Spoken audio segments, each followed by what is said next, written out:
Saudaraku, kalau kita hari ini berkumpul di tempat ini bukan semata-mata karena kehendak kita, tapi kita sungguh-sungguh bersyukur bahwa oleh karena kasih karunia yang senantiasa menyertai kita.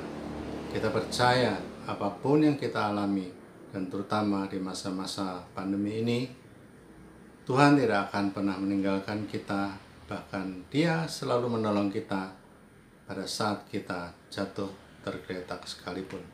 Mari, saudaraku, kita nyanyikan Tuhan menetapkan langkah-langkah orang.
Teman-teman para warga binaan yang terkasih dalam Kristus, kita percaya di tengah pandemi ini Tuhan selalu hadir bagi kita. Ia selalu menjadi kekuatan jiwa bagi kita, dan kita masih bisa merasakan kasih-Nya, merasakan kuasa-Nya bagi kita. Bagi setiap kita, Ia selalu mendampingi kita dengan kasih-Nya yang maha besar, karena kita mendapatkan sukacita darinya. Kita naikkan satu pujian, sukacita surga.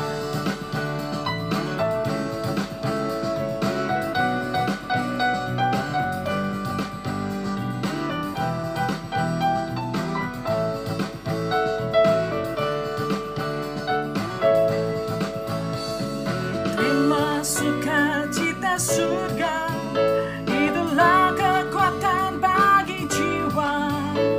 Ku dapat rasakan kasih-Nya di tengah badai yang bergelora. Terima sukacita surga, itulah kekuatan bagi jiwa. Ku dapat saksikan kuasa-Nya, taklukkan badai yang bergelora. Haleluya, Kau ada dalam hatiku.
sukacita surga nyata penuhiku.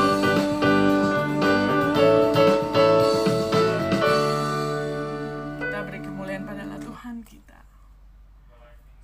Amin. Saudaraku, rancangan Tuhan adalah rancangan damai sukacita. Sebagaimana yang sering dikatakan oleh Tuhan Yesus sendiri, jangan takut. Percayalah saudaraku, di dalam setiap langkah kehidupan kita, apapun situasi yang kita alami, bahwa Roh Kudus sudah dicurahkan kepada kita. Oleh karena itu, mari kita nyatakan di dalam lagu berikut ini, tak usah kau takut.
Salam, selamat pagi Bapak Ibu Saudara-saudara sekalian yang terkasih dalam Tuhan.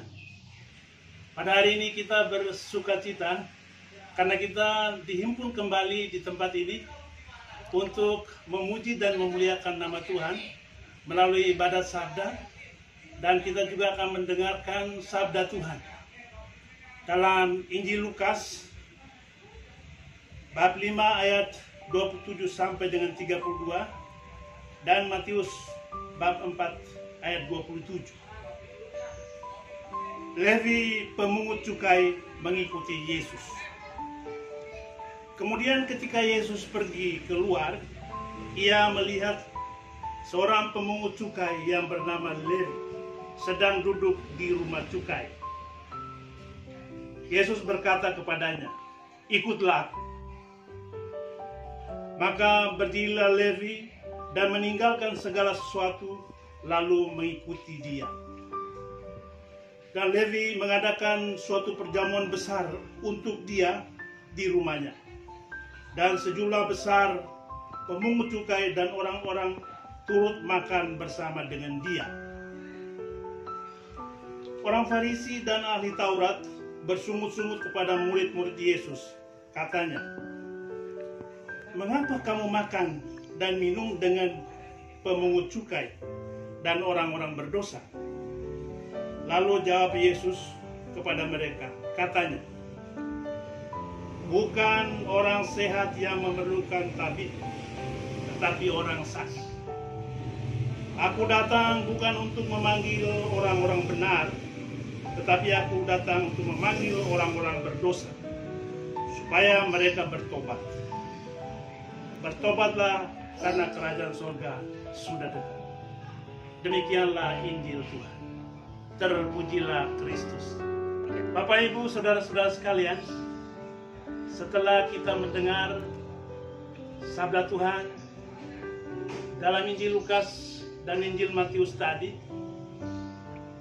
maka kita mengarahkan semua hati dan pemikiran kita kepada suatu ungkapan bagi kita semua. Bertobatlah, karena kerajaan surga sudah dekat. Dalam kehidupan ini, Bapak, Ibu, saudara sekalian, kita semua adalah orang-orang berdosa. Tidak ada orang yang tidak berdosa. Saya, Bapak, Ibu, saudara-saudara sekalian, para pimpinan di lembaga pemasyarakatan ini, para pendeta, para pastor, siapapun di dunia ini adalah orang-orang berdosa. Karena itu Yesus mengatakan bahwa aku datang bukan untuk memanggil orang-orang yang benar, tapi aku datang untuk memanggil orang-orang berdosa, supaya mereka bertobat. Karena itu bagi kita sebagai orang berdosa, Bapak, Ibu, saudara-saudara sekalian, dalam kesempatan seperti ini, bersukacitalah dalam Tuhan. Karena Tuhan sayang dengan kita semua. Tuhan sayang dengan Bapak, Ibu, saudara-saudara sekalian. Meskipun saat ini Bapak, Ibu sedang berada di dalam tempat seperti ini, Bapak, Ibu sedang berada di lembaga pemasyarakatan, itu adalah salah satu pilihan yang kita alami sebagai manusia yang berdosa. Tetapi kita sungguh-sungguh percaya, betapapun beratnya beban yang kita alami, tetapi sebagai orang beriman, kita percaya juga akan janji Yesus kepada kita semua yang mengatakan bahwa segala perkara dapat kutanggung di dalam Dia yang memberi kekuatan kepadaku. Filipi 4 ayat 13. Ungkapan itu mau menegaskan kepada kita semua, Bapak, Ibu, saudara-saudara sekalian, bahwa betapapun kita melakukan dosa dengan berbagai macam konsekuensi dalam kehidupan kita sebagai umat beriman, sebagai anggota masyarakat, tapi kita percaya bahwa Tuhan Yesus adalah juru selamat dan penebus dosa manusia. Karena itu, sebagaimana yang diungkapkan dalam Injil Lukas tadi, Tuhan Yesus datang ke dunia ini untuk orang-orang berdosa. Yesus datang untuk memanggil orang-orang berdosa, bukan memanggil orang-orang yang benar. Karena itu kita juga percaya sungguh bahwa Yesus itu menepis dosa, tapi merangkul orang-orang berdosa dengan penuh kasih sayang dan kelembutan. Dan Bapak Ibu Saudara sekalian, hari ini, hari Minggu ini, Bapak Ibu sedang dirangkul oleh Tuhan Yesus. Bapak Ibu sedang berada dalam pelukan Tuhan Yesus. Karena itu, berserahlah kepada Tuhan.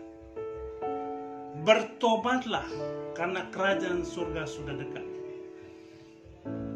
Lalu tentu kita bertanya, kalau kerajaan surga itu sudah dekat, di manakah kerajaan surga itu? Bapak Ibu Saudara sekalian, kerajaan surga itu bukan soal makan dan minum. Kerajaan surga itu bukan soal tempat tinggal di istana. Tetapi kerajaan surga ada di hati kita sebagai orang beriman. Kerajaan surga adalah cara hidup kita sesuai dengan kehendak Tuhan. Kerajaan surga itu adalah cara hidup kita yang diberkati oleh Tuhan.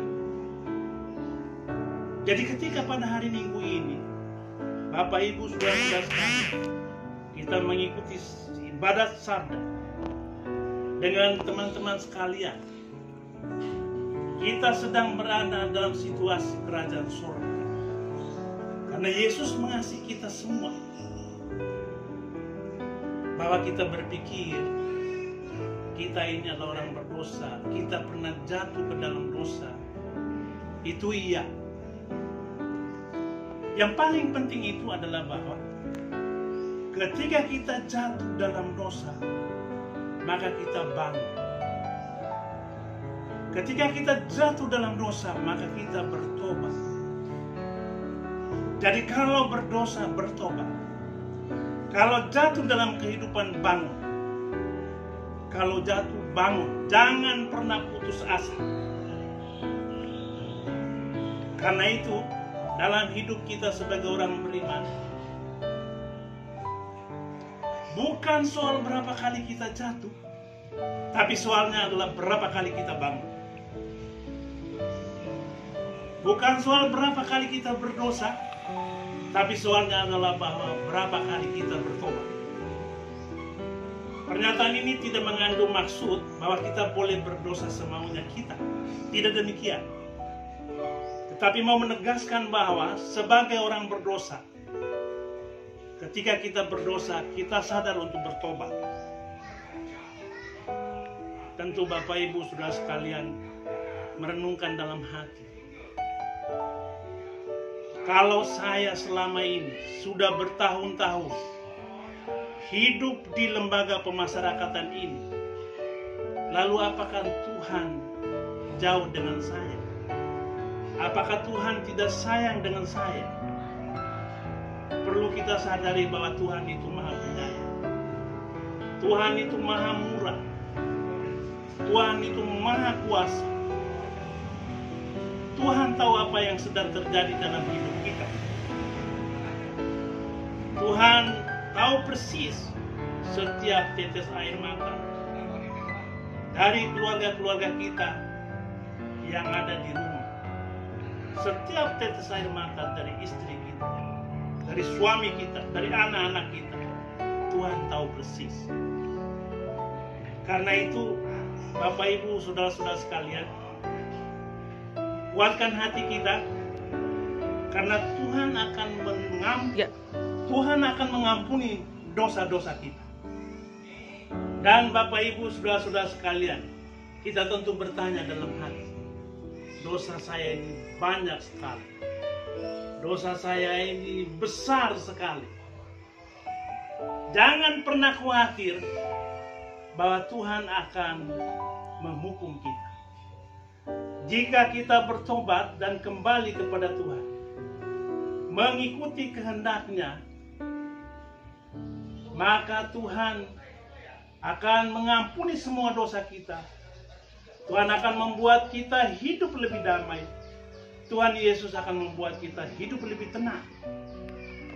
Karena janji Tuhan mengatakan seperti ini. Meskipun dosamu merah seperti kirmisi, akan kurubah menjadi putih seperti salju. Meskipun dosamu merah seperti kain kesumba, akan kurubah menjadi putih seperti bulu domba. Itu betapa baiknya Tuhan kita. Betapa mulianya hati Tuhan kita Yesus Kristus.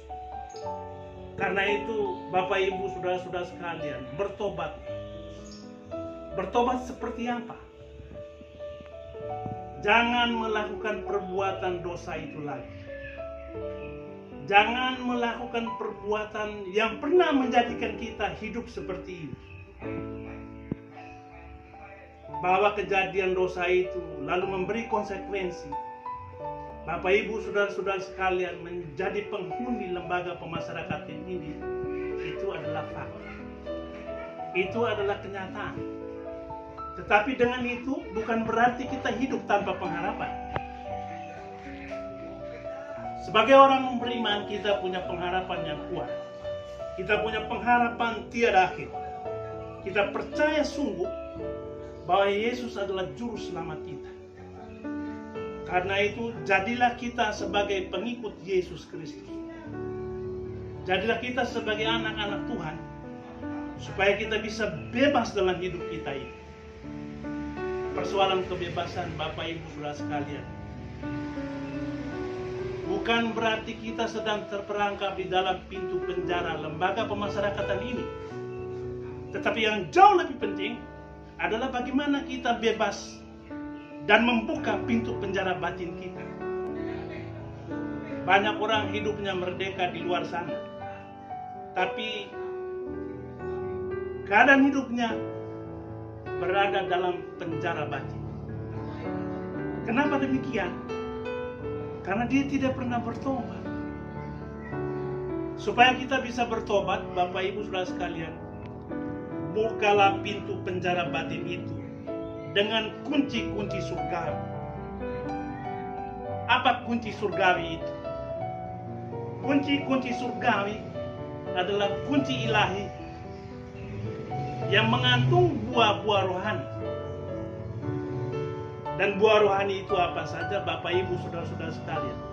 Buah rohani itu adalah kasih, sukacita, damai sejahtera, kebaikan, kebenaran, kesabaran, kesetiaan, kemurahan, dan kelemah lembutan dan penguasaan diri. Galatia 5 ayat 22 sampai dengan 23. Itu adalah kunci-kunci surga untuk membuka pintu penjara batin.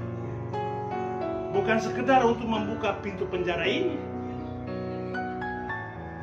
Bahwa kita sebagai orang beriman, kita sungguh percaya bahwa meskipun kita berada di dalam lembaga pemasyarakatan ini, tapi kita punya pintu-pintu penjara batin yang dapat kita buka melalui kunci-kunci surga.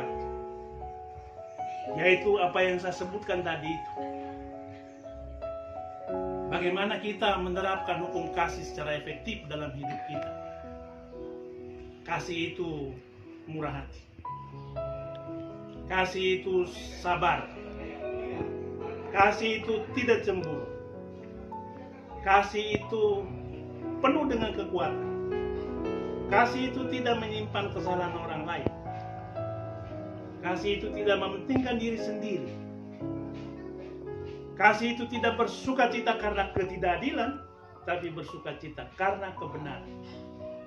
Kasih itu menyimpan segala sesuatu, percaya segala sesuatu, dan mengharapkan segala sesuatu. Itu adalah kunci-kunci pembuka pintu penjara batin. Dan dari semuanya itu, yang paling penting juga adalah kesabaran. Bagaimana kita bisa sabar? Supaya kita dapat menjalani semua keadaan hidup kita ini dengan baik dan benar. Sabar menanggung segala sesuatu.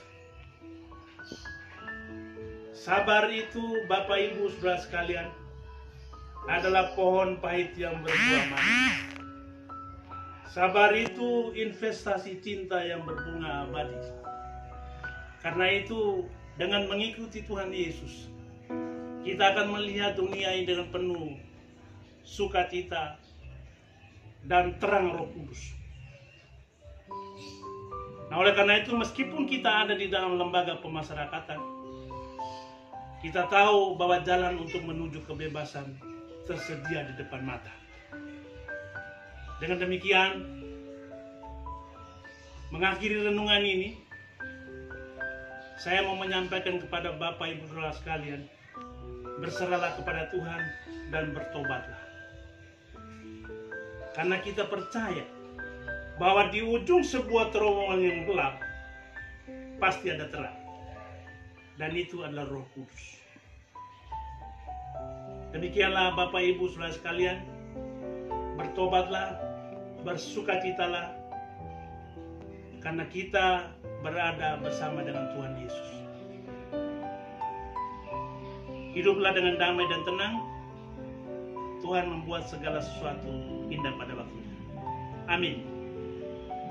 Mari kita berdoa.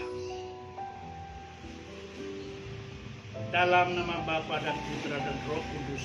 Amin. Bapa di dalam surga, Bapa yang Maha Kuasa dan Kekal, kami mengucap syukur dan berterima kasih kepadamu karena Engkau telah berkenan menghimpun kami pada hari Minggu ini untuk mendengarkan sabda Tuhan sembari memuji dan memuliakan nama-Mu. Kami sungguh percaya bahwa bertobat adalah jalan yang membuka semua pintu dan jendela, sehingga kami dapat hidup menjadi jauh lebih baik. Dan bersama-Mu kami dihibur oleh Roh Kudus, sehingga dengan demikian pada saatnya kami akan bebas sesuai dengan kehendak. Doa ini kami sampaikan ke hadirat-Mu melalui perantaraan Yesus Kristus Putra-Mu, Tuhan dan Juru Selamat kami, yang hidup dan berkuasa bersama dengan Dikau dalam persekutuan dengan Roh Kudus kini dan sepanjang segala abad. Amin. Dalam nama Bapa dan Putra dan Roh Kudus. Amin.